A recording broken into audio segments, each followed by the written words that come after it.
Bueno, muy bien, muy buenas tardes a todos, a todas, los valientes, las valientes que han venido a esta última jornada en la puerta de un fin de semana largo, así que muy agradecidos.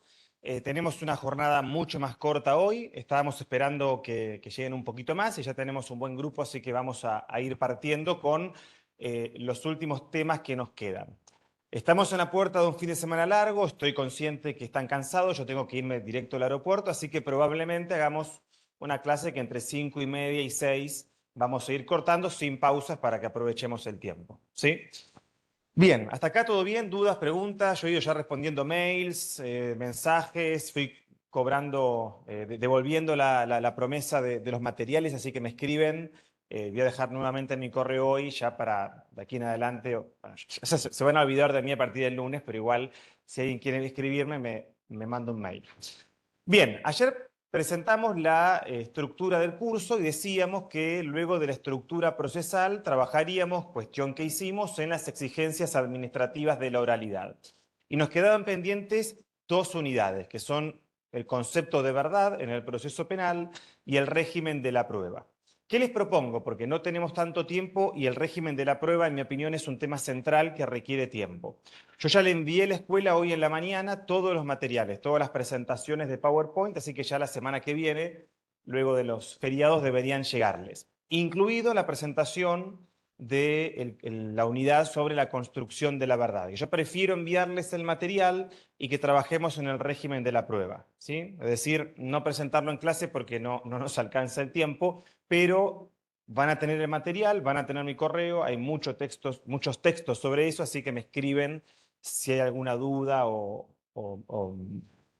requerimiento de material. ¿Están de acuerdo? Y partimos de inmediato con un tema que es central, que hemos ido adelantando, pero que requiere más tiempo, que es el del régimen de la prueba.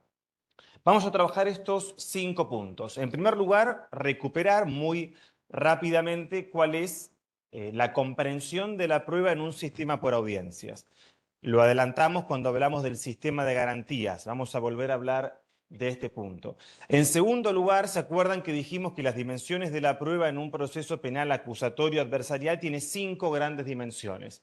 El descubrimiento, la admisión o exclusión, que es derecho probatorio, producción, control y valoración. Hoy vamos a concentrarnos en el descubrimiento y vamos a tocar rápidamente, porque ayer lo vimos, la admisión y exclusión de la prueba. ¿Sí? Nos quedará para otro encuentro todos los problemas de producción, control y valoración.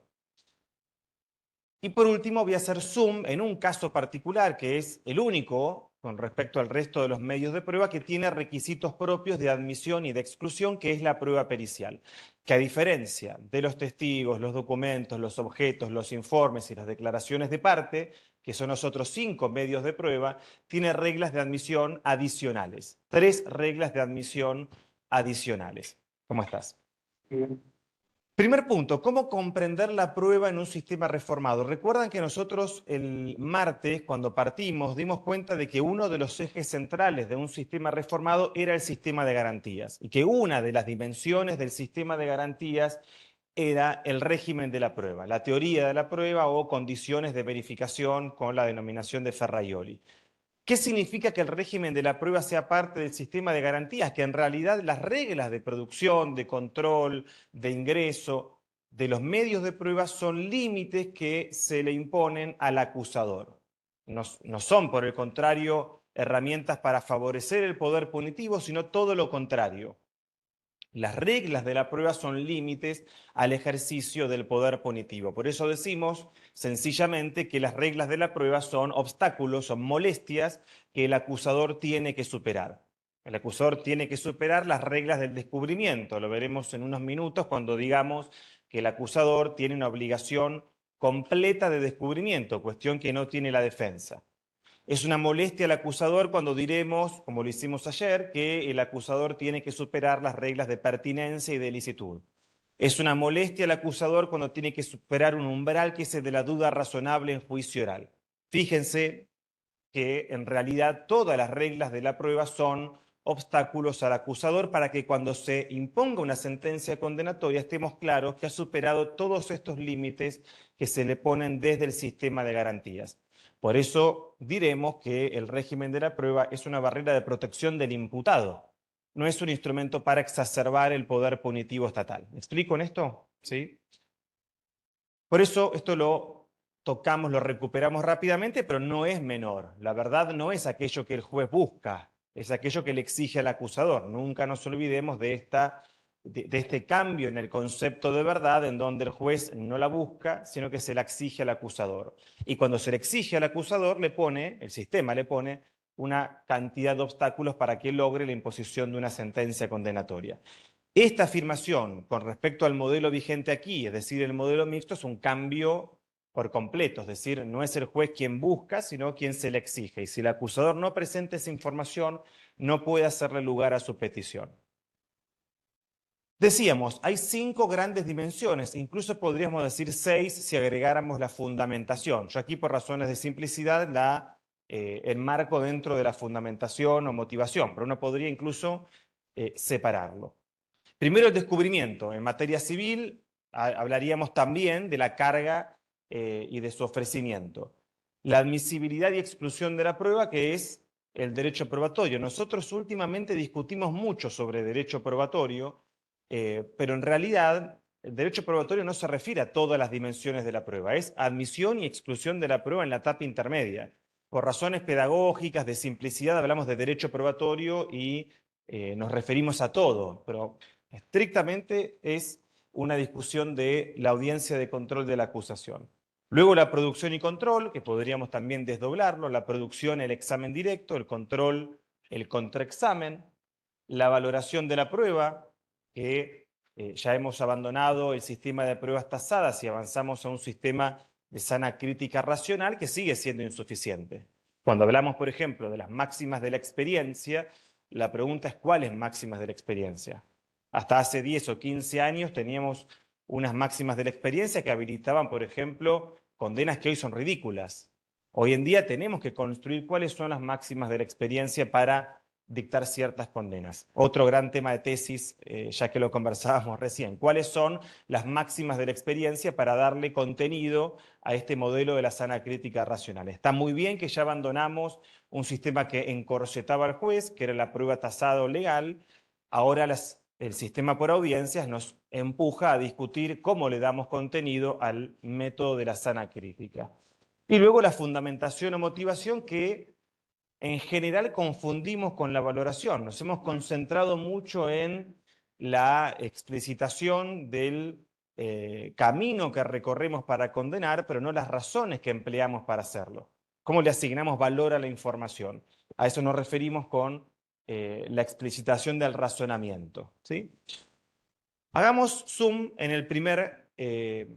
la primera dimensión, que probablemente nos concentre gran parte del resto de la clase, que es el descubrimiento de la prueba, que es una nomenclatura que nosotros en América Latina no solemos emplear, es mucho más habitual en el concepto del discovery anglosajón, pero no es una importación del modelo anglosajón, sino una relectura de nuestros códigos adversariales para reconocer o para tratar de responder qué es lo que debe descubrir, revelar, mostrar el fiscal al defensor durante la etapa previa al juicio.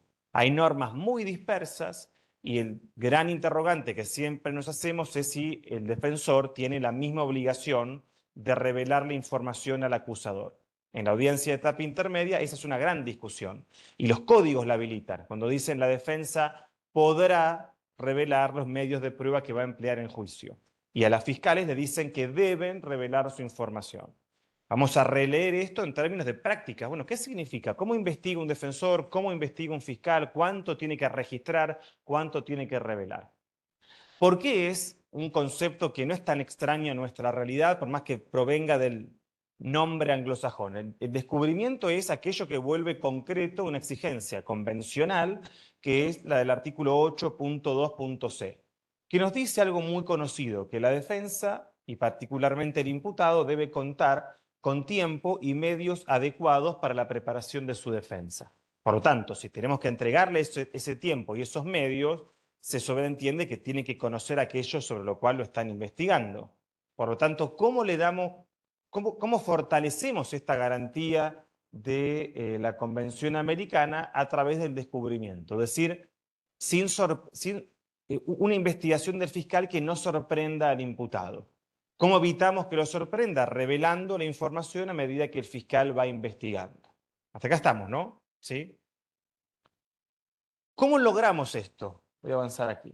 ¿Cómo logramos garantizar que el imputado llegue a juicio oral sin sorprenderlo? Yo diría desde dos objetivos que persigue la realización del juicio, que es garantizar los estándares del debido proceso o juicio justo, que es la otra dimensión del sistema de garantías, y ofreciendo un espacio que le permita al imputado controlar la información del Ministerio Público. ¿Cómo se logra? Bueno, diríamos a través de la posibilidad de que la defensa presente prueba. Esto lo trabajábamos el miércoles, el miércoles, bien digo, con los defensores, cuando hablamos del conjunto de estándares para, por ejemplo, acceder a la información, presentar prueba, controvertir la prueba de la fiscalía, el derecho a ir a juicio oral, hacer un buen contraexamen de la fiscalía, de la prueba de la fiscalía, a través de eh, eh, un control de la calidad de la información, anticipándome en la etapa intermedia y sabiendo en la etapa intermedia lo mejor posible sobre qué va a declarar un testigo en juicio oral. Cuanto más conozco la declaración del testigo en juicio, debiese estar en mejores condiciones de hacerle el contraexamen. Ahora, la pregunta es si todo esto es suficiente. Si es suficiente con hacer un buen contraexamen, si es suficiente con que la defensa presente su propia prueba. ¿Es suficiente esto para poder asegurar que la defensa accede a la carpeta del fiscal y que está en condiciones de controvertirla? Yo diré que hay dos cuestiones que voy a avanzar. Dos cuestiones que son centrales para garantizar el descubrimiento. Por un lado, ser claros en los hechos, lo venimos trabajando cuando hablamos de garantía de derecho, de principio de exterioridad de la acción penal, y por otro lado, obligando a los litigantes a mostrar la prueba. Todo esto que estamos mencionando es para garantizar un litigio de buena calidad. Acuérdense, a mejor calidad de litigio, mejor decisión mejor decisión toma el juez o la jueza en la audiencia. Ahora, estas dos dimensiones que dan cuenta del descubrimiento, descubrir hechos y descubrir prueba, son dimensiones muy poco trabajadas y que los códigos no ayudan. Veamos cada una en particular. ¿Qué significa descubrir hechos y qué significa descubrir prueba? Lo veíamos ayer o anteayer cuando hablamos de la audiencia de formalización. Hechos vagos o generalizaciones. Por ejemplo, utilizar esta frase, ¿no? El imputado maltrató a la víctima y luego la violó. ¿Es suficiente para asegurar que estoy descubriendo los hechos? No, no sé qué pasó. Estoy usando categoría jurídica. Por eso la primera necesidad de descubrimiento respecto de los hechos es que en la audiencia de formalización de la investigación, el fiscal dé cuenta de las proposiciones fácticas sobre las cuales basa esa descripción. Yo acá les traje, voy a usar como referencia el Código Federal porque es un código bastante estándar acusatorio, que define la formalización de la investigación.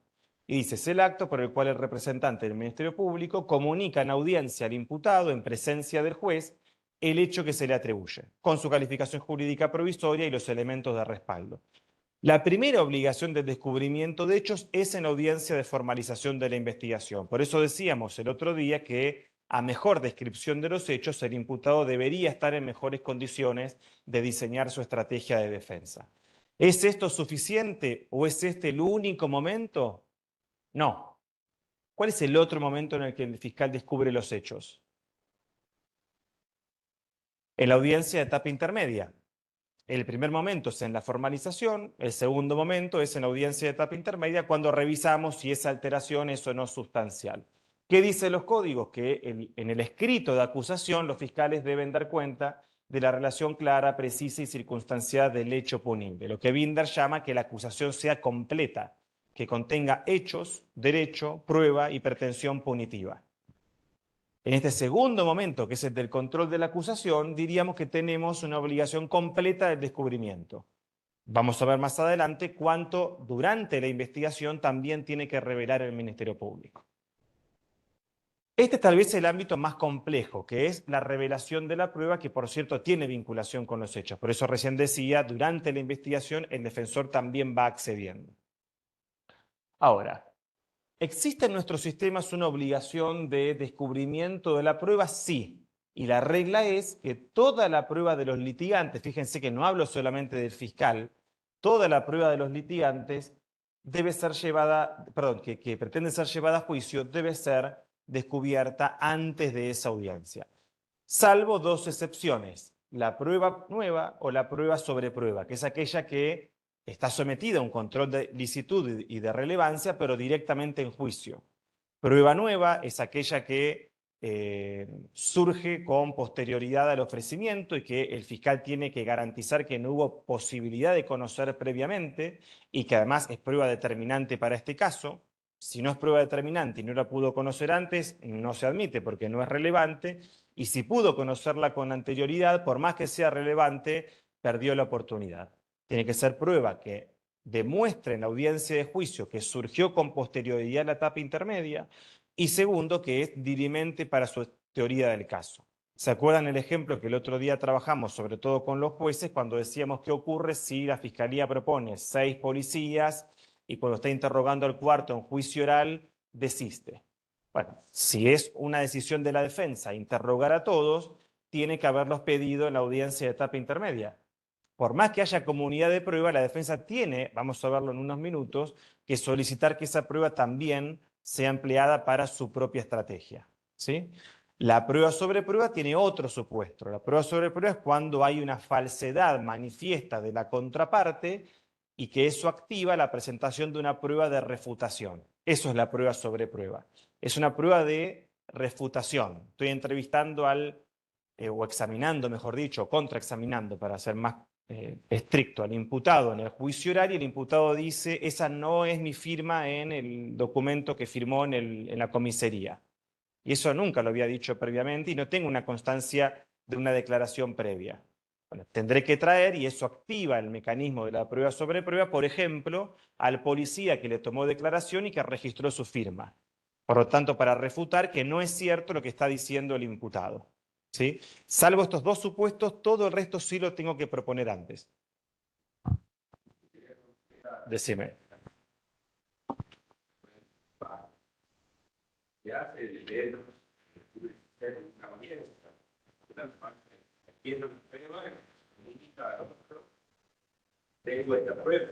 A ver, está muy bien la pregunta. La fiscalía, a medida que va avanzando en su investigación, como también lo hace la defensa, pero la carga de la prueba es total en la fiscalía, va dejando constancia en su carpeta investigativa o legajo fiscal, como lo llamen, la prueba que va reuniendo. Y la va reuniendo sin rigores formales, ¿no? Esto está de más decirlo, pero es como la tentación es a ponerle fojas a la... No, va dejando constancia. Simplemente entrevisté a Marcela el día tanto, a tal hora, y me dijo esto. Y dejo constancia de eso en mi carpeta. La defensa siempre tiene posibilidad de acceder a la carpeta. De hecho, en general es por el sistema informático, ni siquiera uno va a la fiscalía. Abre y ve, salvo que haya supuestos de reserva del legajo, que los códigos lo permiten. Obviamente, si estoy investigando para pedir un allanamiento, no voy a permitir que la defensa lo revise. La fiscalía pedirá en una audiencia unilateral, ¿se acuerda que el otro día lo vimos?, una reserva parcial del legajo hasta tanto la medida se concrete. Salvo esos supuestos de excepción, el legajo en su totalidad es de acceso de la defensa. Pero la fiscalía no le avisa a la defensa que se agregó algo. Podría avisarle si, por ejemplo, la defensa solicita participar de algún acto, pero no tiene la obligación de contarle. La defensa siempre puede acceder. Por otro lado, no es lo mismo el caso de la defensa. Ahora me voy a referir en un rato más a eso, porque como venimos diciendo, la obligación de descubrimiento es parcial de la defensa. Se los adelanto y luego vuelvo sobre esto, dejo el título solamente. La obligación de la defensa es descubrir solamente aquella prueba que va a llevar a juicio, no toda la prueba que reunió durante la investigación. Por eso decimos que es una obligación parcial. Si yo entrevisté como defensora a 10 testigos y solamente voy a proponer a 3 para el juicio, solo debo revelarle al fiscal esos 3 por razones de control del contraexamen. Cuestión que no aplica para la fiscalía. Si la fiscalía entrevista a 10 testigos, tiene que descubrir los 10 por más que ninguno lo proponga para el juicio, ¿sí? Esa es la regla. Ahora, en un rato voy a profundizar esto, ¿sí? Pero solamente dejo enunciada la regla. Entonces, ¿existe una obligación de descubrimiento? Sí, toda la prueba se tiene que descubrir con estas aclaraciones que más adelante voy a detallar, salvo dos supuestos. Prueba nueva, insisto, prueba que no tenía forma de conocer y que es determinante, porque si no, no la propongo, y prueba sobre prueba, que es prueba de refutación, que también es bastante excepcional, porque uno trabajaría sobre la base de que uno no va a ir al juicio a mentir, Si hay una afirmación que es mentira, activo ese recurso que tiene que atravesar también un test de pertinencia y de licitud, porque estoy incorporando una prueba tardíamente, pero la estoy incorporando. Ahora, ¿en qué momentos se materializa esta obligación del descubrimiento de la prueba? Tenemos dos grandes momentos que son en los que venimos trabajando. La etapa de investigación, desde la formalización hasta la audiencia de etapa intermedia, que es el otro gran momento. Veamos, porque hay varios grados de descubrimiento. No hay una sola forma de descubrir la prueba. Hay distintos grados u obligaciones de descubrimiento. ¿Cuál es el primero? Que tiene que ver con la etapa de investigación. Esto que yo les traigo es una regulación modelo. El código luego puede ser más o menos explícito, ¿no? Pero por regla general esta es la regulación del descubrimiento. La primera obligación es durante la etapa de investigación, que es una obligación de registro. ¿Qué significa esto? Que el Ministerio Público tiene, a diferencia de la defensa, la obligación de registrar toda aquella información que va recolectando, ¿no? Este es el Código Federal, que es muy parecido al de muchas provincias. Dice, el legajo o carpeta del fiscal pertenece al fiscal y contendrá la enumeración de documentos y elementos de convicción recogidos, y un resumen sumario de todas las diligencias practicadas con los datos de identificación. La defensa, esto responde de algún modo a la pregunta del colega recién, deberá acceder a toda la información que se haya recolectado en el legajo de investigación. Toda la información, por eso decimos que es una obligación total de descubrimiento. ¿Por qué? Porque la carga de la prueba es o tiene un carácter total en el acusador. ¿Se acuerdan que esto lo decíamos el martes? Que es una diferencia tal vez con la escuela de Girona. Nuestros modelos latinoamericanos le imponen siempre y sin excepción la carga de probar al acusador. Esta es una regla en la cual se manifiesta esa carga de la prueba. El fiscal tiene que registrar toda la información y el defensor siempre puede acceder, cosa que no hace la defensa.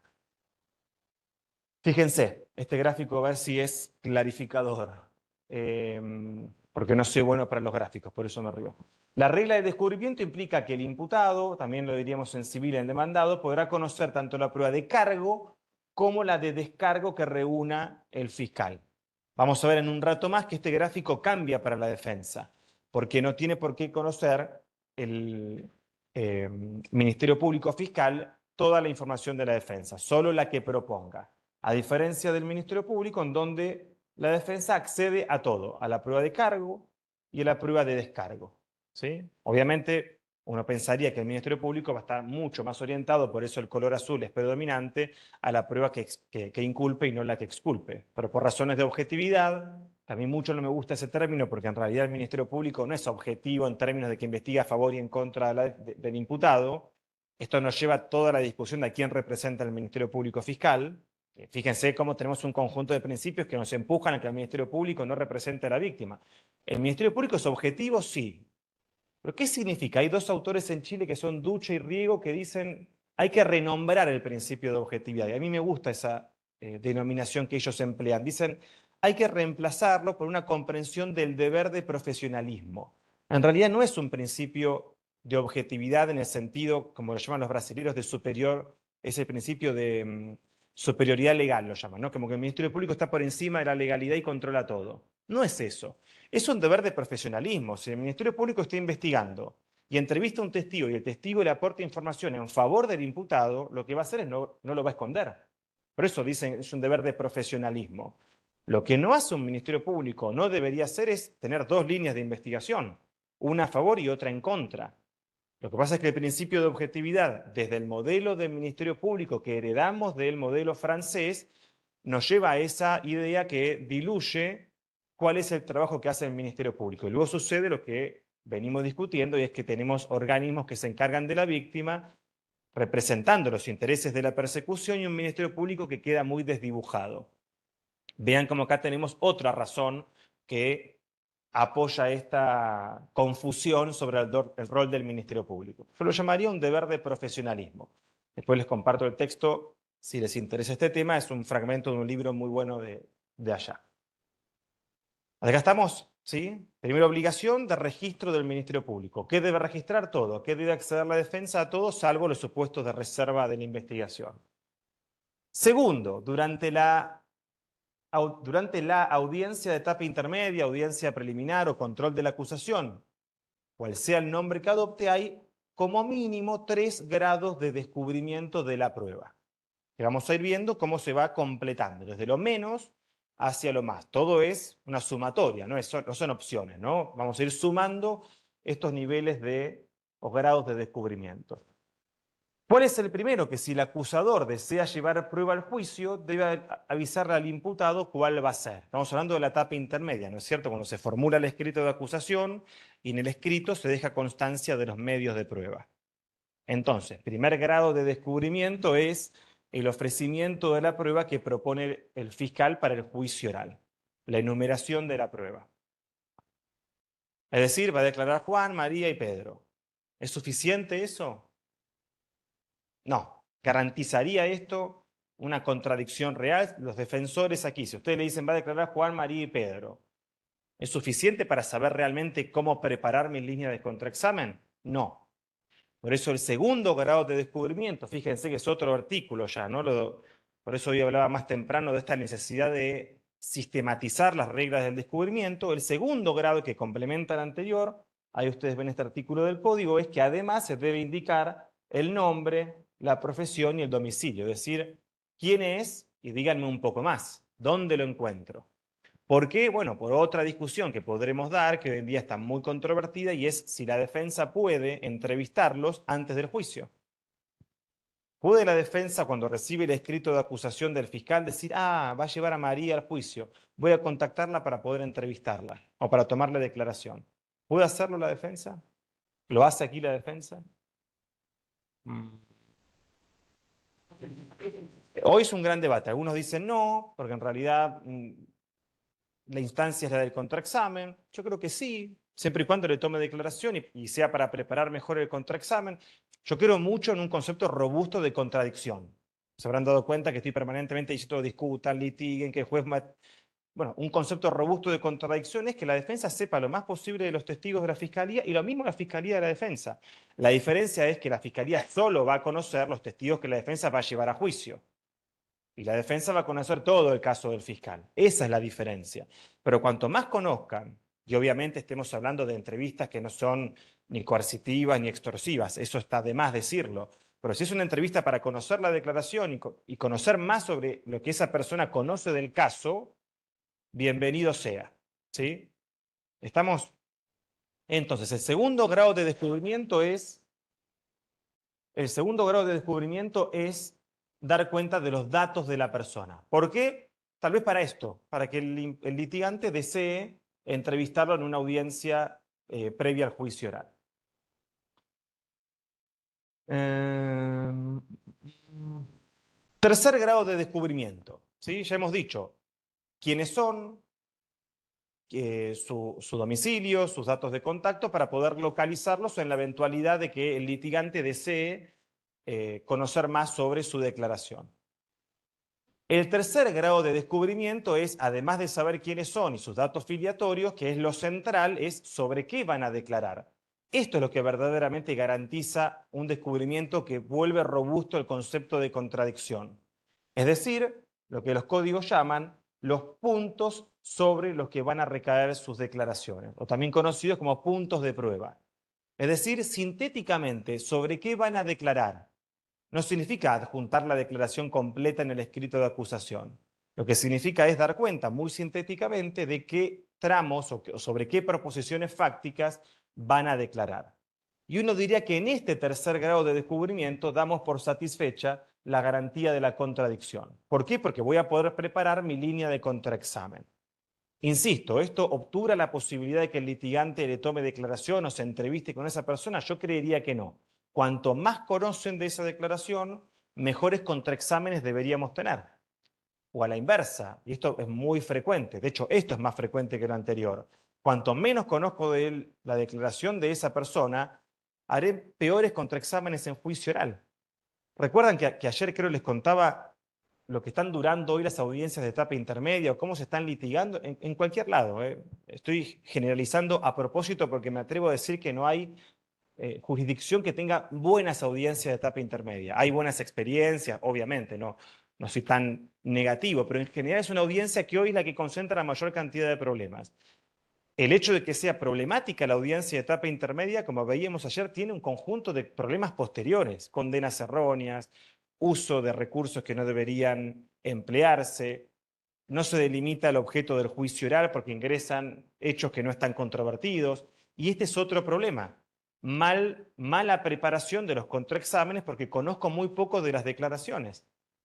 En el caso de Chile, no se los traje los datos, pero casi que me acuerdo de memoria. Hoy en día, en las audiencias de etapa intermedia, en el 60% de los casos, la defensa no controvierte la prueba del fiscal. En cerca del 55%, creo, así de memoria, la fiscalía solo enumera la prueba y el juez no le pregunta. Yo lo que digo es, con ese cuadro de situación, que se los presento muy rápidamente, ¿cómo puede la defensa preparar un buen contraexamen si no tiene ni idea de aquello sobre lo cual el testigo o el perito va a declarar? Por eso una audiencia de etapa intermedia muy robusta y muy litigada debiese generar buenos contraexámenes. De allí la obligación del descubrimiento. Nunca nos olvidemos que el contraexamen es tal vez la mejor materialización de la garantía de la contradicción, que no se agota en el contraexamen porque parte antes. Cierro con esto y voy con el colega. El problema que tenemos o desde dónde venimos es que la contradicción siempre se pensó al comienzo con los modelos mixtos con el traslado. Era suficiente con que la defensa tome conocimiento en el traslado del requerimiento fiscal. Luego lo extendimos al contraexamen en juicio con los códigos de los últimos 15 o 20 años. Hoy la discusión es esta, la contradicción es mucho más que el contraexamen del juicio oral. Es tomar conocimiento desde la defensa, porque la contradicción no es una garantía del fiscal solamente, o no es una garantía del fiscal, es una garantía de la defensa, que le extendemos al fiscal acotadamente solo lo que va a llevar a juicio la defensa, pero es una garantía del imputado. Esa garantía del imputado parte mucho antes, parte con la formalización, conociendo los hechos y accediendo inmediatamente a la carpeta investigativa. Por eso decimos que este es el debate hoy de cómo garantizamos una contradicción robusta. ¿Se acuerdan los jueces el miércoles cuando trabajábamos en las 10 técnicas de conducción de audiencias, que una era ojo con el modelo de traslados en la audiencia, que es una visión muy boba de la contradicción, que es fiscal tiene la palabra, defensor tiene la palabra y resuelvo? No, la audiencia oral no es para que hayan dos intervenciones en bloque y el juez resuelva. Es una visión muy boba, muy ingenua, muy simplista de la contradicción. Eso no es la contradicción, es depuremos la información, controviertan, interrumpo, chequeo, pregunto dos veces, pido la fuente directa. Vean que estamos siempre intentando fortalecer la contradicción y no debilitarla. Esto es una cuestión del campo de las prácticas. Los códigos pueden poner contradicción en mayúsculas, en negritas, en el primer artículo del código, pero después tendremos que generar las prácticas. Será más robusta en la medida en que hagamos mejores contraexámenes, los jueces promuevan el litigio y, por ejemplo, descubra la prueba al fiscal y haya un acceso muy temprano a la información. Ahora sí, adelante.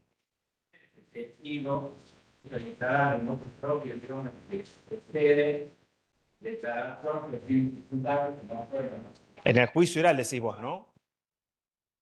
¿Sí?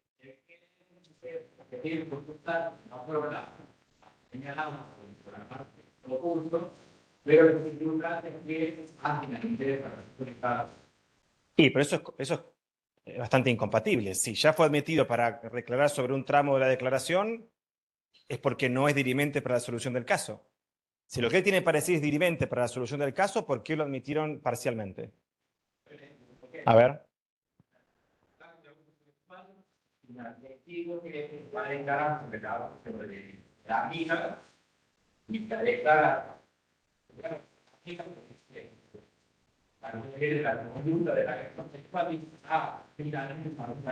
Objeción. No fue admitida para declarar sobre eso. Y el juez pregunta, ¿es así? ¿Fue admitida para declarar sobre eso o no? Procede, no responda. Punto. No, no. Juez de oficio son dos palabras como que no dialogan, es como agua y aceite. El juez no conoce el caso. El juez no conoce el caso. ¿Cómo el juez va a saber que fue admitida para eso? Con más razón. ¿Cómo el juez de juicio va a saber cuál es el alcance de la declaración? No me pongan cara, pues empiezo a... Estoy a una hora de irme, no me quiero ir tan triste, no. Ahí ya salvaste las papas. Ahí te creo, ahí te creo. Acá sí me agarra un ataque con, con el juez profesional. Pero ojo, no objeta de oficio. Claro, pero fuera de broma, si el juez lo advierte, no interviene de oficio. Dice, a ver, vengan al estrado un minuto las partes. ¿Estaba admitida para esto? Para proteger al jurado. Pues no objeta al juez. ¿Sí? Pero está bien, el juez puede advertirlo de oficio y decir, vengan en segundo al estrado. ¿Estaba admitida para esto?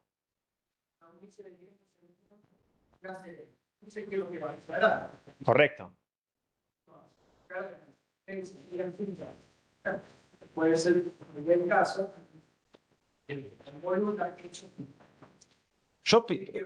Sí, también es cierto.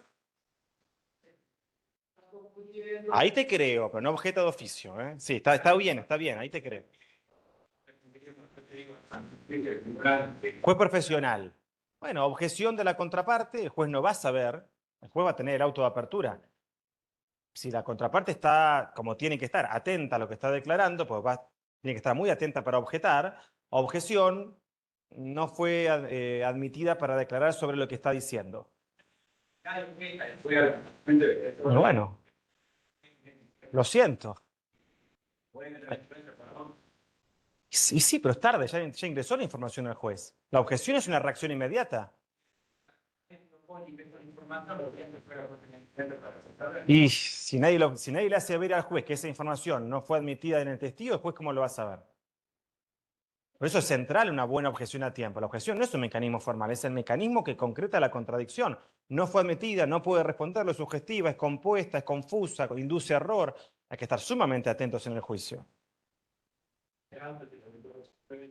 Claro, cuando está a punto de responder, se objeta.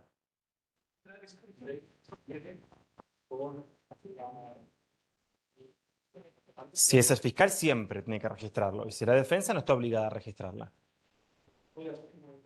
Obviamente, sí. De hecho, la defensa lo hacen generalmente. Tienen su propia carpeta de investigación. La diferencia es que no tiene acceso completo el fiscal. Solo tiene acceso a la prueba que la defensa ofrece en la etapa intermedia. Ahora voy a volver sobre esto igual, ¿sí? Pues la defensa en general lo hace por una cuestión de orden del defensor, de tener su propia carpeta. Pero el fiscal no puede acceder. Solo accede cuando el fiscal formula acusación y la defensa adopta una estrategia positiva.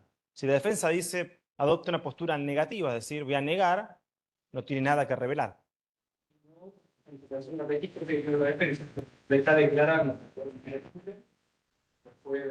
¿Cómo? No te sigo, Eugenio, ¿cómo?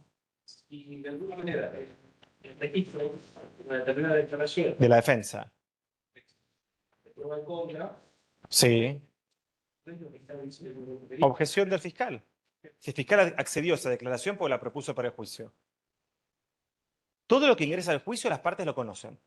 La única diferencia es que el fiscal no va a conocer todo el resto que el defensor investigó, cosa que sí el defensor va a conocer. Esa es la diferencia, pero cuando ingresamos al juicio todos sabemos lo que el testigo va a declarar, ya sea el fiscal de la defensa o viceversa. No hay sorpresa.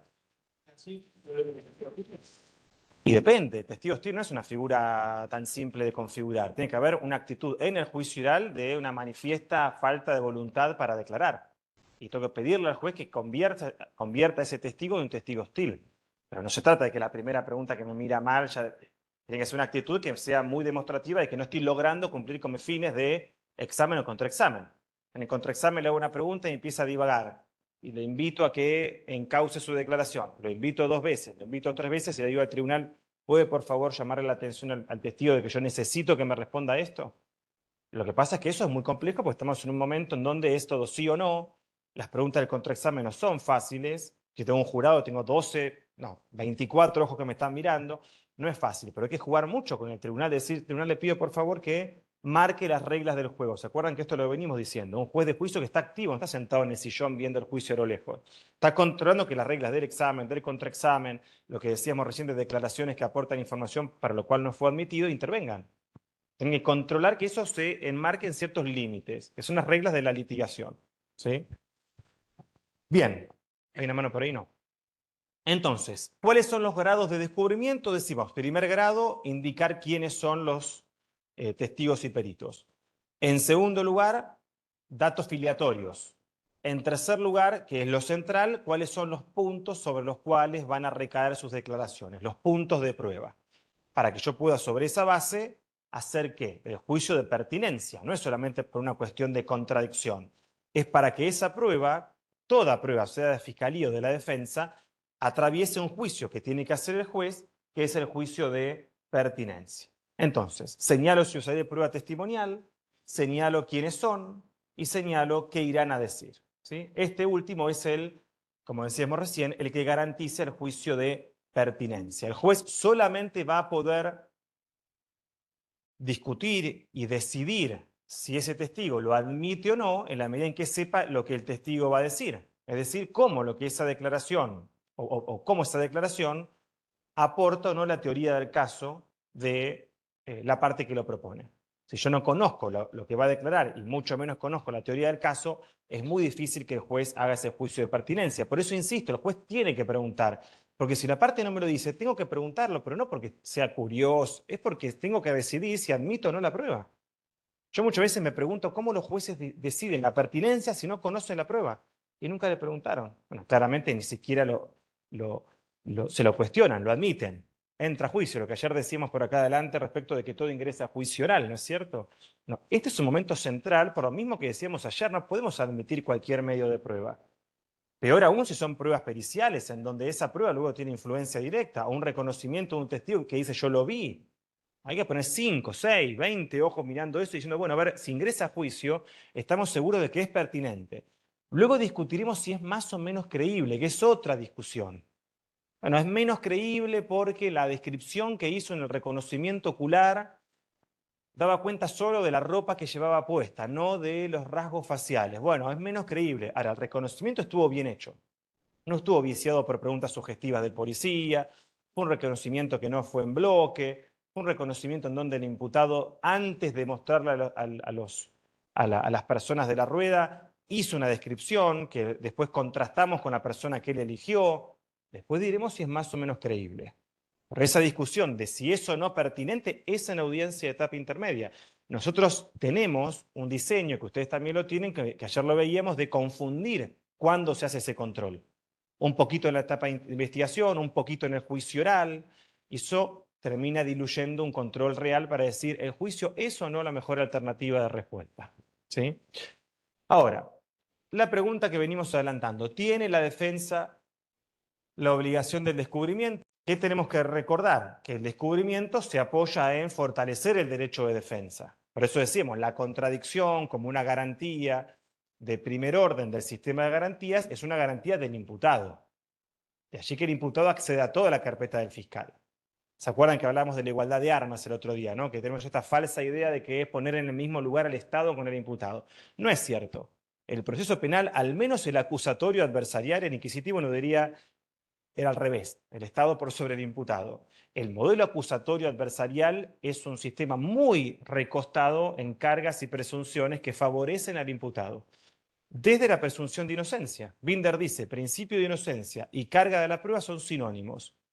¿Qué significa? Que el Estado, hasta tanto no supera determinado umbral, el imputado es inocente. Ustedes dirán,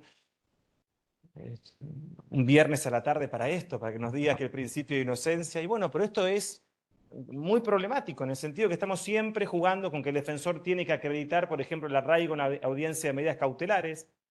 Eso es muy común. Y dice, no, no, no, es el Ministerio Público. Si el Ministerio Público no acredita el supuesto procesal, no procede. En audiencia de etapa intermedia, el defensor puede quedarse callado. Si la acusación, si el Estado no presenta medios de prueba pertinentes, no se habilita el juicio.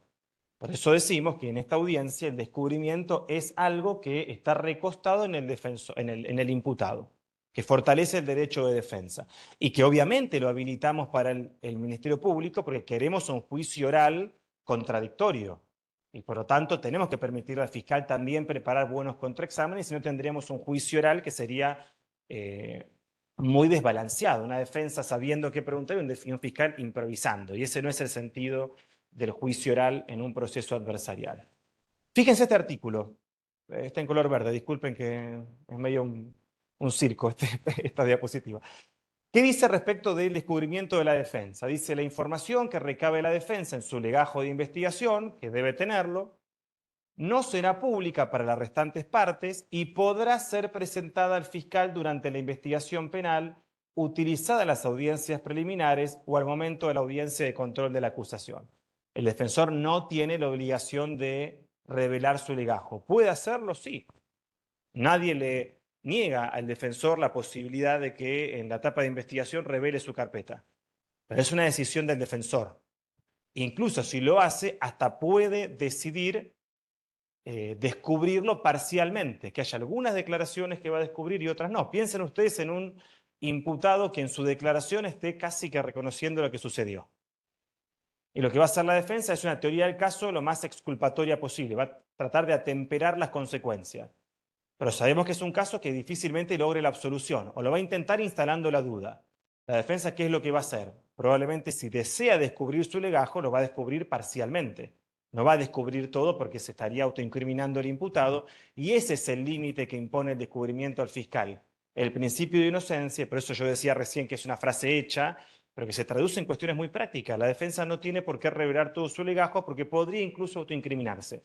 Y es una garantía que sabemos que es muy clara en favor del imputado.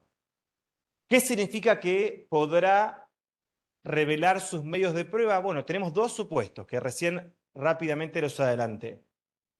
Ustedes saben, vuelvo sobre esto un minuto, que la defensa puede adoptar tres posiciones. Una defensa negativa, negar todo lo que afirma el fiscal y sería plausible. Una defensa especulativa, como un pajarito voy diciéndole está mal, está mal, está mal, pero voy marcando los errores del fiscal. No tengo una hipótesis propia, marco errores. O una defensa positiva, o una defensa afirmativa. ¿Qué significa esto? Que el defensor tiene su propia estrategia, sus propios medios de prueba y su propia hipótesis sobre cómo ocurrieron los hechos. ¿Por qué recupero esto? Porque es muy distinto el descubrimiento dependiendo de estas tres hipótesis. Si es una teoría del caso negativa o especulativa, la defensa no tiene nada que revelar. No tiene medios de prueba propios. Por lo tanto, ¿qué es lo que no va a revelar? Su teoría del caso. La defensa, esta es otra cuestión central, no revela su teoría del caso. Dirá, no, ¿vieron la audiencia el otro día de medidas cautelares que la defensa dijo eso? Dijo, no, no voy a discutir esto ahora. No me acuerdo qué palabras usó, pero algo así dijo. No, no, no voy a discutirlo ahora. No tiene la obligación de revelar su teoría del caso. Si fuese una audiencia de etapa intermedia, podría decir exactamente lo mismo. Vamos a reservarnos para el juicio oral. Ahora, ¿cuándo cambia la exigencia hacia la defensa? Cuando propone prueba propia, es decir, adopta una teoría del caso positiva o afirmativa. Y si presenta prueba propia, tiene que atravesar el mismo juicio de licitud y de pertinencia que atraviesan los medios de prueba de la Fiscalía. ¿Me explico, no? Si presenta sus medios de prueba propios la defensa, uno diría no tiene que revelar su teoría del caso, pero de algún modo lo está haciendo, porque si yo presento mis medios de prueba y presento mis puntos de prueba, los fiscales van a ir intuyendo de qué va la teoría del caso del defensor. Lo que el juez no puede hacer es decirle al defensor cuál es su teoría del caso. Yo lo veo mucho esto. Que los jueces dicen, fiscal, ¿cuál es su teoría del caso, defensor? No, no le puede preguntar por su teoría del caso. ¿Qué le tiene que preguntar? ¿Cuáles son los puntos de prueba de los medios que usted está proponiendo? El juez podrá hacerse una idea de la teoría del caso. Podrá hacerle preguntas, bueno, ¿sobre qué va a declarar? Esto que usted dice, de hecho lo hacía el juez el otro día en la audiencia de cautelares. ¿La gargantilla la consiguieron? ¿La encontraron? No, ¿por qué no la encontraron? Bueno, porque en realidad se fue corriendo y lo tiró en el trayecto y nunca la encontramos. El juez puede preguntarle, lo que no, es un tema de pregunta, pero que la defensa podría decir, no, no lo respondo, y estaría en su derecho de decir, no respondo, ¿cuál es mi teoría del caso? Sí responde la defensa los puntos de prueba de sus testigos y peritos. A ver.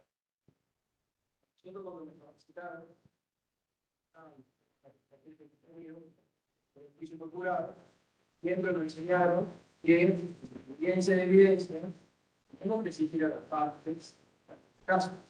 Sí, y está bien. Es un tema de pregunta, pero no nos confundamos. Una cosa es que el juez le pregunte, dígame su teoría del caso.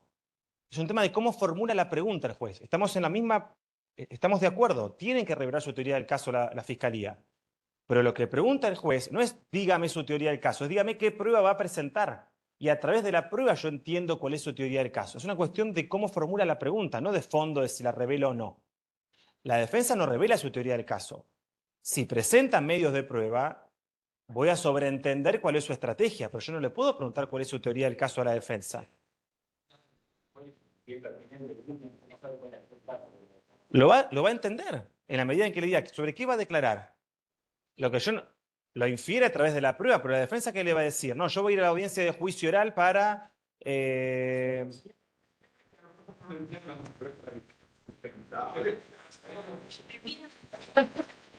Sí, pero eso es una frase hecha, pídanle la teoría del caso.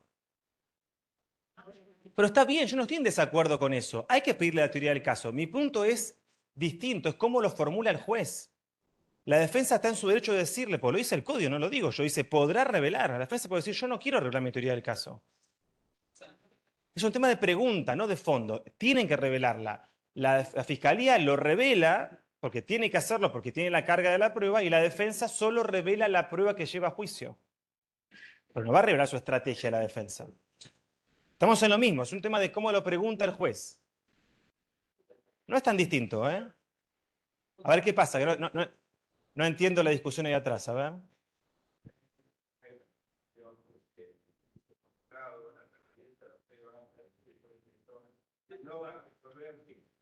Exacto.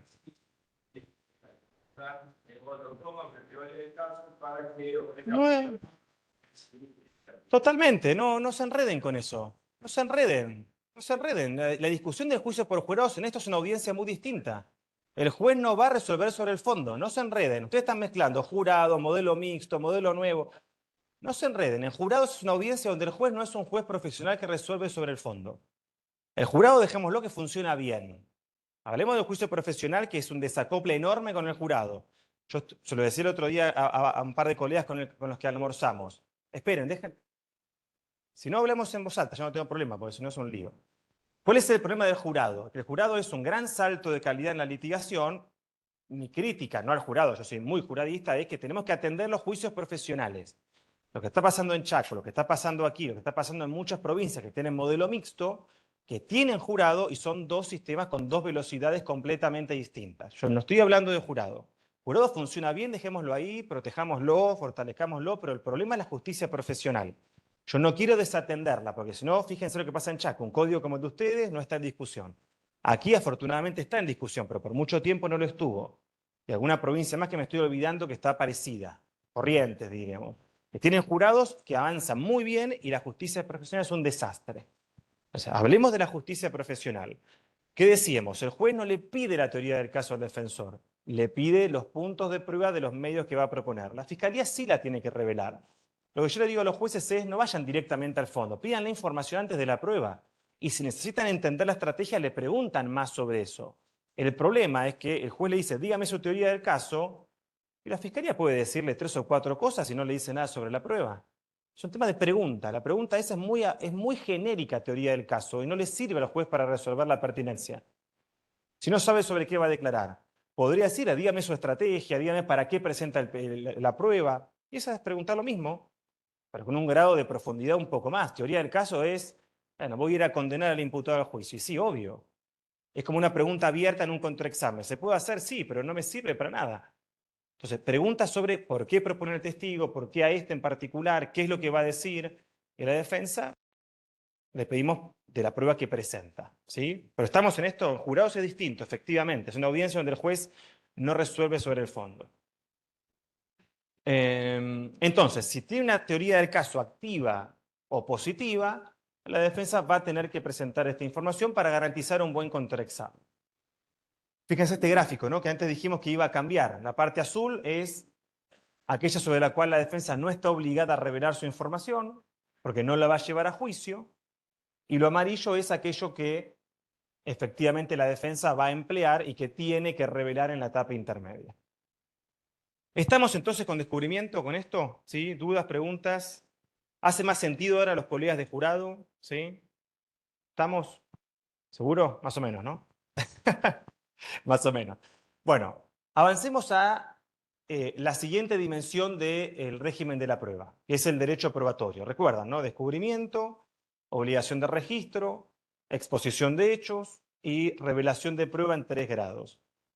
El derecho probatorio nos lleva a una discusión que ya tuvimos ayer, así que voy a sobrevolarlo bastante rápido, que es la corriente racionalista y la corriente limitativa. O utilizamos la audiencia de etapa intermedia para ser muy estrictos con la admisión de la prueba, o usamos la audiencia de etapa intermedia para que entre todo a juicio oral. Son dos tradiciones muy distintas, ¿sí? Quiero llegar acá, a la prueba pericial, ¿sí? Con esto voy a comenzar a cerrar, a ver si logramos terminar un poquitito antes para no agotarlos tanto. La prueba pericial. Hasta aquí recuerda, ¿no? 6 medios de prueba, 6 canales de ingreso de información. Testigos, pericias, documentos, informes, objetos y la declaración de partes. La pericia es el único medio de prueba de estos 6 que tiene reglas de admisión particulares o adicionales a los medios de prueba comunes, o al resto de los medios de prueba, que tienen licitud y pertinencia. La prueba pericial le agregamos, los códigos le agregan 3 criterios adicionales, que son la necesidad, la idoneidad y la confiabilidad. ¿Por qué lo agregan? Esto es una larga historia de advertir lo que ayer discutíamos, de que la prueba pericial tiene una enorme influencia en la sentencia, en el juicio oral, y que por lo tanto hay que ir rodeándola de muchos criterios o reglas que en su admisión. La pertinencia ya la discutimos, ¿no es cierto? El juicio de corroboración entre los hechos controvertidos y el medio de prueba, y que sea más el aporte que el perjuicio o prejuicio que causan. Ahora, los códigos hablan de necesidad, de idoneidad y de confiabilidad en ese orden, ¿no? Debe ser necesaria, si lo es, discuto que sea idónea, y si lo es, discuto que sea confiable. Ahí les traigo también otro artículo que es muy común en todos los códigos. Dice, si para conocer o apreciar un hecho resultaren necesarios conocimientos especiales en alguna ciencia, arte o técnica. Es decir, que la prueba pericial que estoy proponiendo sea necesaria. ¿Qué significa que sea necesaria una pericia? Dos cosas, diría yo. La primera, que sea el único conducto para incorporar esa información. ¿Qué significa esto? Que si tengo otro medio de prueba cuyas reglas de admisión sean inferiores, por ejemplo un testigo, voy a preferir este último, no a la pericia. Es decir, tiene que ser el único conducto para incorporar esa información. Ejemplo, creo que lo mencioné ayer o anteayer, un caso real en donde se había propuesto una perito supuestamente toxicológica que finalmente terminó siendo psicóloga clínica sin experiencia en esa materia. Yo lo mencionaba a propósito de las condenas erróneas. ¿Esa perito es necesaria o era necesaria en ese caso? ¿Se acuerdan, no? ¿En base a qué ella diseñó o elaboró su pericia? Claro, pero ¿en base a qué basó su pericia ella? ¿De quién? ¿A quién? Al imputado. Entonces, ¿es necesaria o quién tendría que haber declarado en lugar de ella?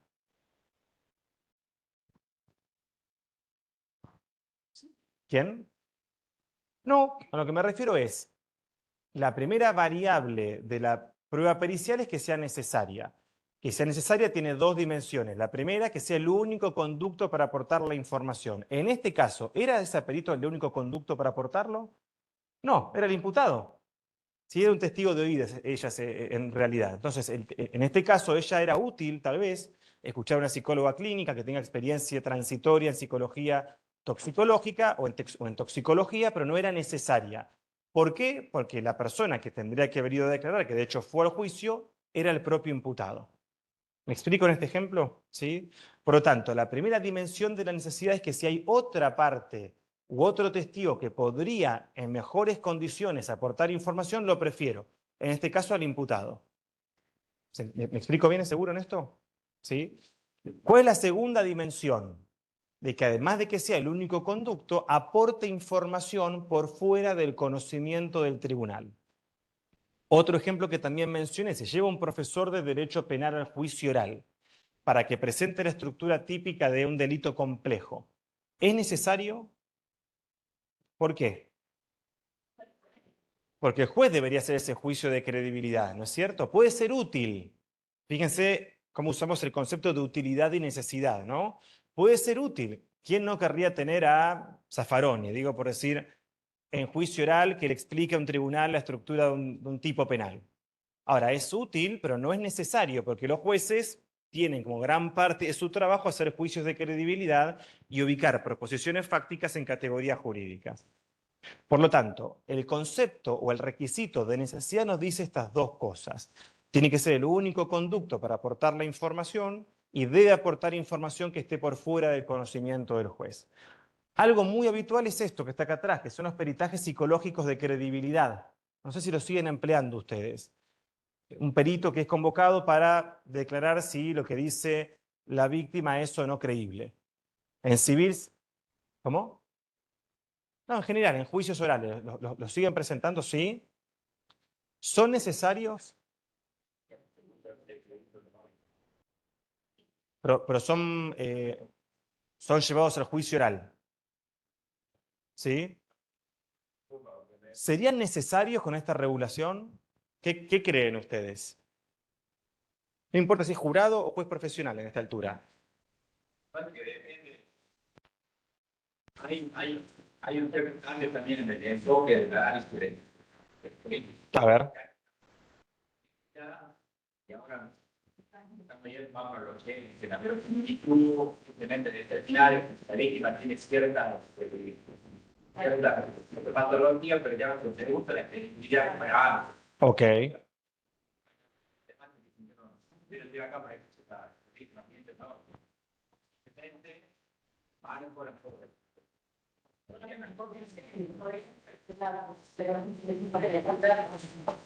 ¿Y eso de consistencia del relato, sería necesario en un juicio oral?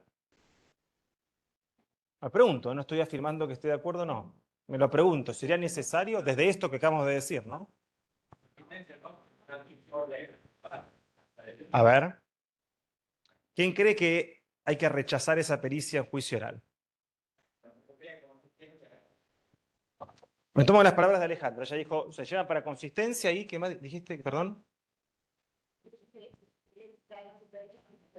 Sí, correcto, pero ¿para qué sí se habilita?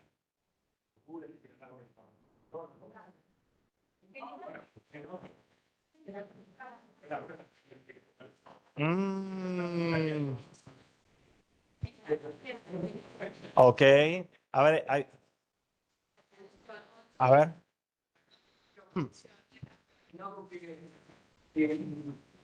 Prueba, digamos, que hace la prestación, tienes prueba pericial, el tema de la sexual. Ok.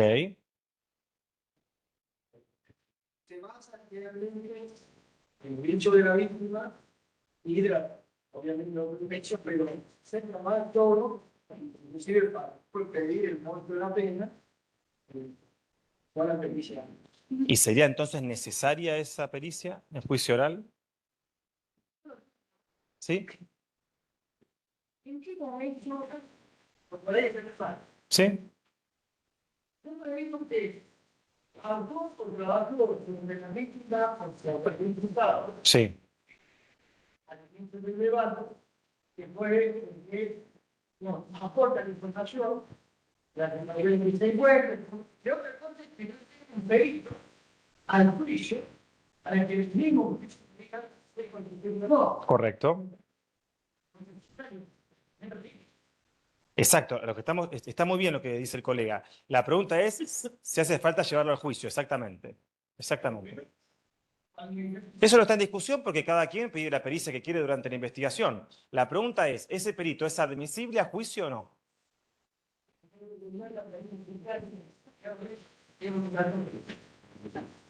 Bueno, pero en un modelo acusatorio eso no hay forma, digamos.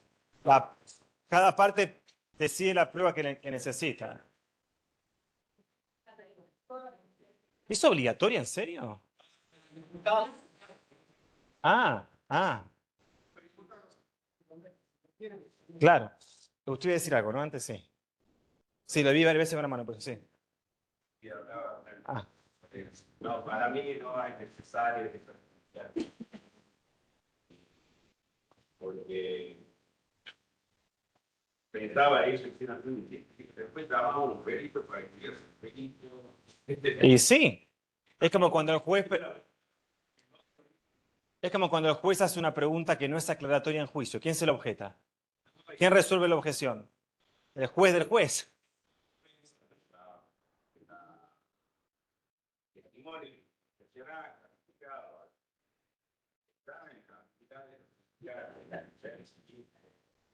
descubre que miente o no. Sí. Si fuesen todos jueces acá, en esa audiencia de etapa intermedia, ¿lo admiten o lo rechazan? Porque todo depende del tema. ¿Qué harían entonces si tienen dudas? Sobre la pericia. De hecho,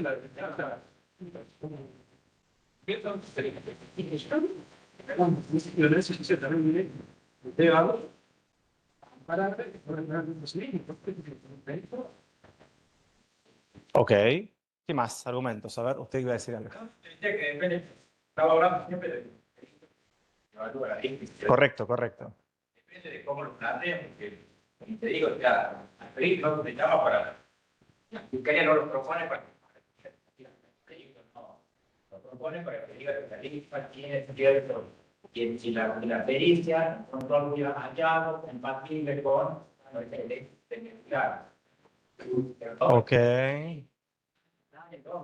Sí, lo entiendo, pero no deja de ser un poco border, digamos. No es algo tan distinto al punto de la pericia. Sí. Por eso, como es gris, digo, ¿quién lo rechazaría y quién lo admitiría? No es tan evidente. Dos cosas. Primero, yo diría, si es una información que aporta el perito, que la podría incorporar otro testigo, la rechazo. Por ejemplo, si la pericia de la perito se basa en lo que la propia víctima le dijo, la rechazo. Que venga la víctima y que declare ella. Y le hagan un buen contraexamen. Sí, yo te llevo a Einstein. Pero si Einstein se basa en la víctima, que venga la víctima.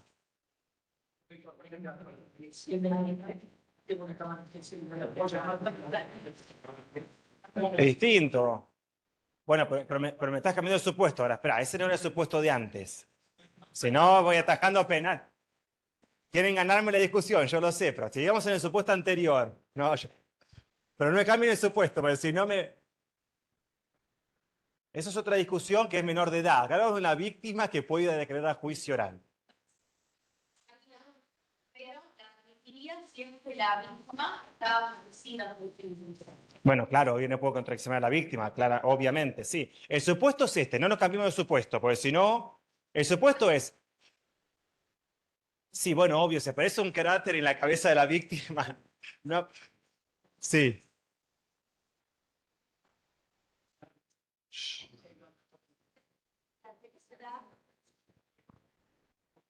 Que no aporta nada por fuera de lo que la propia víctima le dijo.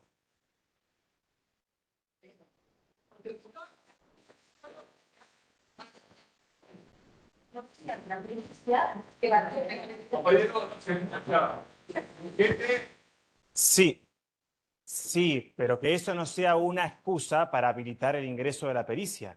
Yo le meto 4 o 5 palabras técnicas médicas y eso no puede ser la excusa para que ingrese a juicio oral. La pregunta es, la pericia sobre la... Usted me dice, bueno, dice algo más.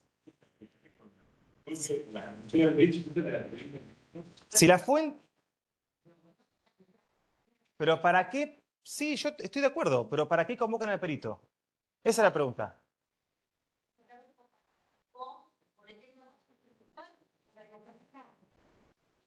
Ok.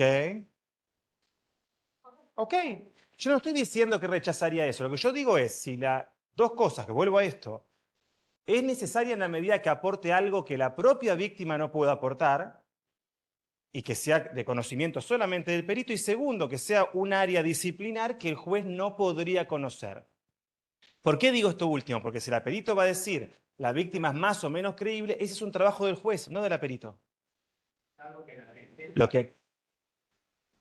Por eso hay que tener mucho cuidado con peritajes que se presentan técnicamente y que no aportan nada por fuera de lo que el propio contraexamen podría hacer con la víctima. Ese es mi punto. No digo que este caso sea admisible o rechazable. Esto hay que discutirlo mucho en la etapa intermedia.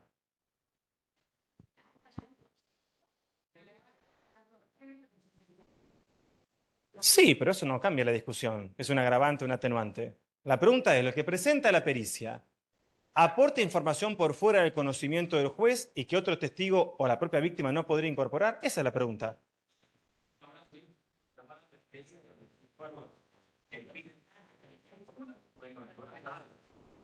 Por eso, si es de credibilidad, uno diría ese trabajo del juez. Si es una pericia que me viene a contar lo que la víctima le dijo al perito y le agrega un poco de condimento técnico, uno diría no. Porque el impacto de de una médica en juicio oral afirmando algo es muy fuerte. Entonces la contraparte va a decir no, es impertinente porque causa un prejuicio. ¿Se acuerdan lo que vimos ayer, no es cierto? Yo llevo a la mejor médica de Catamarca y la siento en juicio oral y le pones pimienta y otro condimento más a la declaración de la víctima. Los jueces que están acá, la mejor médica de la provincia, los jueces que están acá en juicio oral, ¿van a decir que da igual lo que dice esa médica? No. La influencia que tiene es muy alta, por eso la etapa intermedia no tiene que decir ¿qué me aporta la perito para saber que verdaderamente va a dilucidar algo que el propio juez no va a entender? Esa es la pregunta. No es una regla fija ni matemática, obviamente, pero esta es la discusión. Porque si la siento en juicio, bastante obvio, y está bastante documentado, que eso influye en la decisión del juez. Y no tiene que ser una declaración de la víctima con pimienta de la perito. Tiene que ser realmente un examen médico que de otra forma esa información no podía entrar y que tenía o que decía relación con la teoría del caso de la parte que lo propone. Si mi teoría del caso no tiene nada que ver con eso y la llevo simplemente para darle fuerza a mi estrategia, no es pertinente. Para eso concurso un juicio, no es para que va un juez a un juicio oral, sino va a ser un juicio de credibilidad. El jurado es distinto, por eso hay que hacer la clase de jurado distinto, porque el juez no hace el juicio de credibilidad. Lo hace el jurado, pero igualmente esto influye en un jurado. Mismo ejemplo, llevo a la mejor médica de Catamarca, tengo 12 personas, hombres y mujeres en el jurado, y llevo a la mejor médica y la siento enfrente del jurado. ¿No causa un perjuicio? Con más razón ahí el juez, de hecho, con más razón acá el juez de evidencia, como decía el colega, en esa audiencia va a tener que decir, ¿esto causa influencia en el jurado o no? También lo hace en un juez profesional, pero en el jurado con mucha más razón. Tengo una amiga que dice sí, la abusaron. Tengo una médica que la siento enfrente del jurado y dice sí, es cierto, la abusaron. Porque puede sacar conclusiones. ¿No tiene influencia en el jurado? Mucha. Entonces lo que yo digo es, no entro en el punto de si eso no es admisible. Hay que ver el caso en concreto. Hay que discutirlo mucho en la etapa intermedia esto. Si no supera estos dos estándares que veíamos antes, no es admisible. ¿Prefiere la víctima o que lo haga el juez? O que lo haga otro testigo que pueda aportar la información. El problema de las pericias es que últimamente las usamos para darle un poco más de forma al caso y llegar al juicio con un experto que lo diga y que tenga más legitimidad. Ese es el problema. No digo que siempre sea así. No digo que siempre sea así, pero ojo, porque es la tentación sentar al perito y uno dice, bueno, lo dijo una experta. ¿Sí?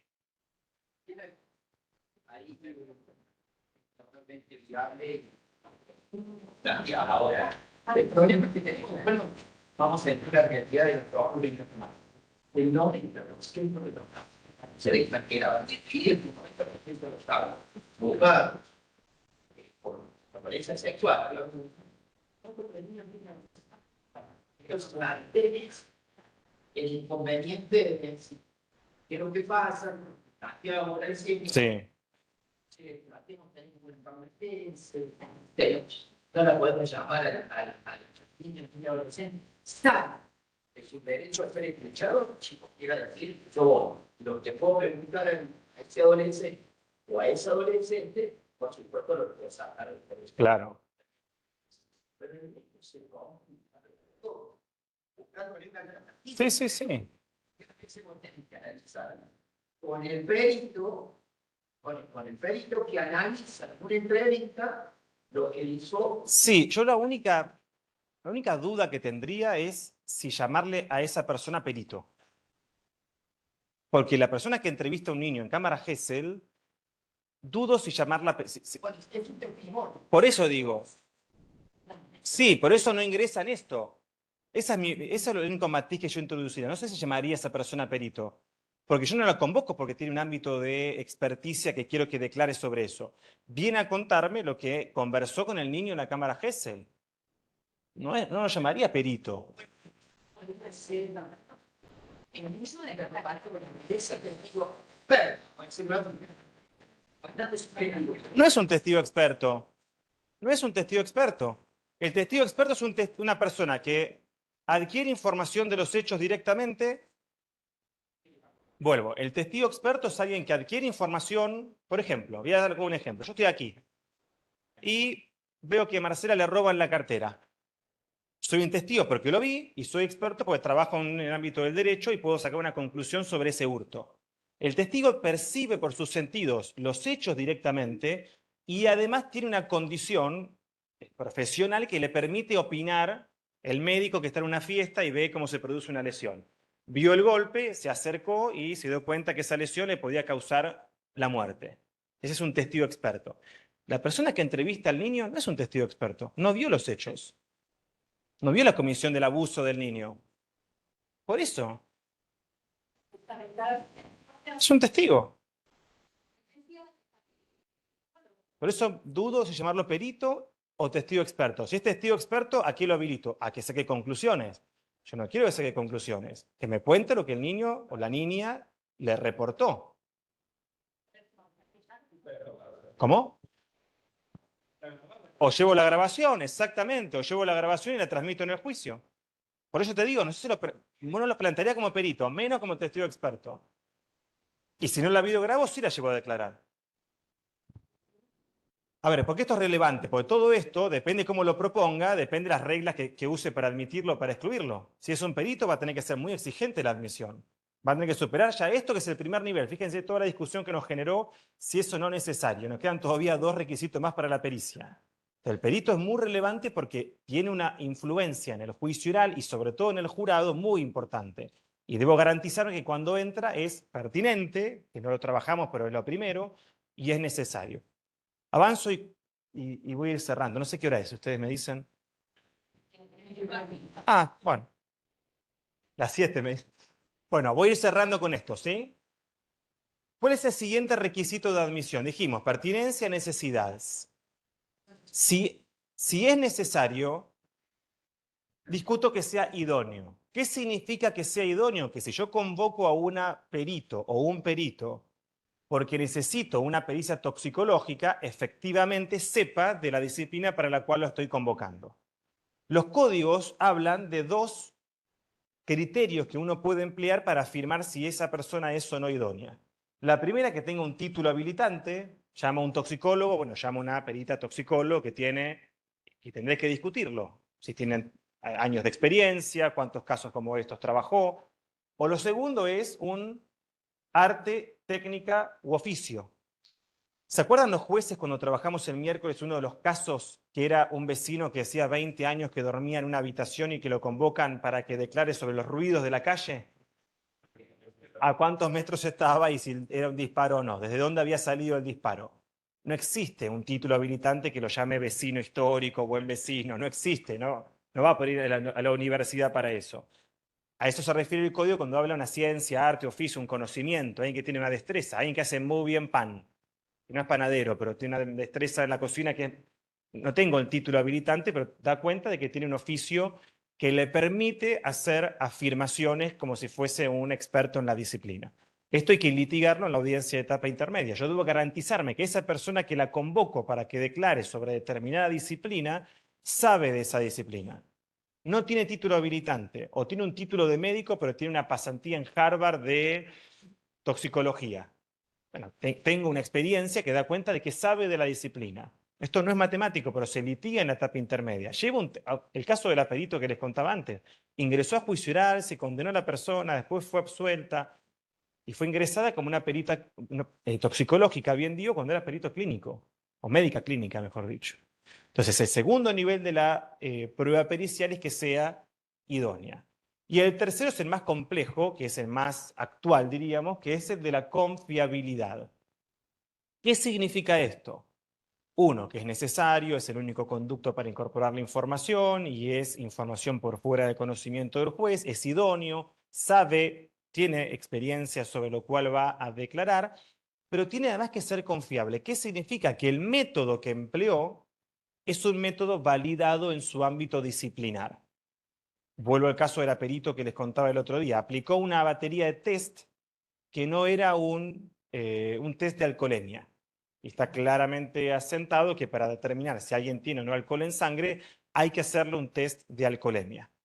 Y así uno podría hablar de disciplinas más experimentales que no están validadas en su área disciplinar y que son experimentales y que por lo tanto no están validadas para poder concluir de que ese método es confiable. Esto hay que litigarlo en la etapa intermedia. Hay un fallo que seguramente habrán escuchado, que es Daubert, de la Corte Suprema de Estados Unidos, que es un fallo de 1993, que es el que establece este concepto, por eso digo que es bastante reciente, de la confiabilidad. Hasta Daubert, el criterio que se empleaba en toda América Latina era el de Frey, que es un criterio de 1923. ¿Qué decía la Corte Suprema en Frey en Estados Unidos? Algo muy simple. Es suficiente con las credenciales del perito. Si el perito tiene buenas credenciales, un buen título, una buena experiencia, una pasantía, ha hecho muchos casos similares a este, es suficiente para admitirlo.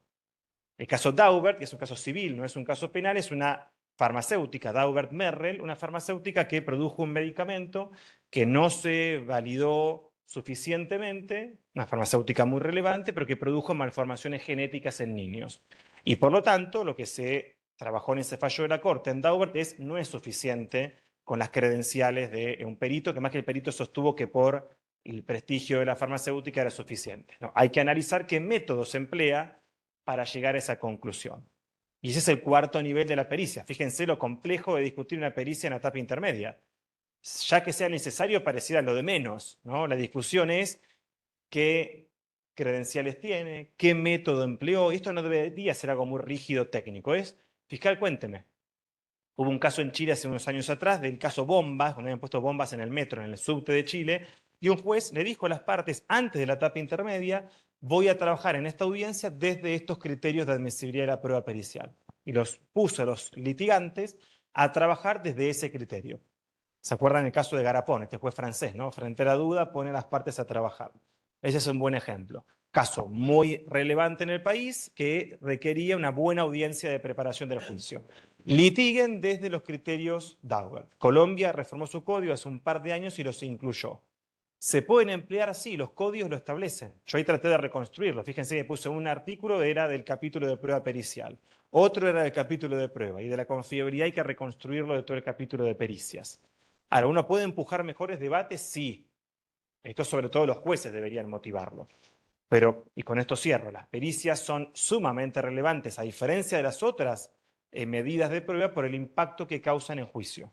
No solo está medido por las condenas erróneas, sino que está medido por el sentido común. Siento un médico, un perito que afirma y la influencia es muy relevante. ¿Sí? Bueno, ahí dejo como siempre mi correo, no sé qué hora será, pero queríamos terminar un poquito antes. No sé si hay dudas, preguntas, comentarios. ¿No? Se quieren terminar, ¿no? Bueno, déjenme antes de cerrar, muy genuinamente agradecerles mucho por esta semana. Lo he conversado con muchos amigos estos días, no son palabras de ocasión, es un agrado trabajar aquí, son todos muy gentiles, hay muy buena onda, se pasa muy bien, así que muy, muy feliz, muy agradecidos a todos que cada uno me han invitado a comer, me han regalado algo, me han escrito, me han hecho sentir como en casa toda la semana. Así que muchas gracias, disfruten el fin de semana y ojalá que pronto nos reencontremos.